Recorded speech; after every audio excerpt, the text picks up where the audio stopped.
ప్రకాష్ అన్న అందరికీ ధన్యవాదాలు.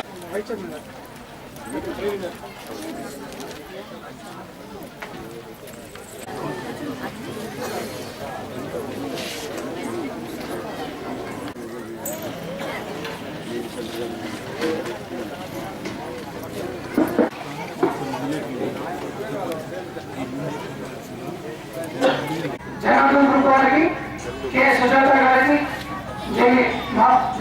వైస్ చైర్మన్ గారు, ఇతర వార్డు సభ్యులు, అధికారులు, మున్సిపల్ అధికారులు,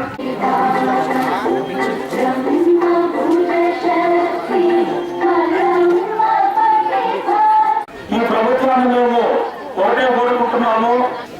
అందులైన ప్రతి ఒక్కరికి ప్రభుత్వం నుంచి ఏ పథకాలు అయితే ఇస్తున్నారో వాటిని పార్టీలకు అతీతంగా అందరికీ అందేలాగా చేయాలని ఈ ప్రభుత్వాన్ని మేము కోరుకుంటున్నాము. పెన్షన్లు ఇంకా చాలా మందికి రావడం లేదు. రేషన్ కార్డులు అయితే అర్జీ చేసుకున్న కొన్ని వేల మంది చేసుకుంటే కొన్ని వందల మంది కూడా అందజేయలేకపోతున్నారు.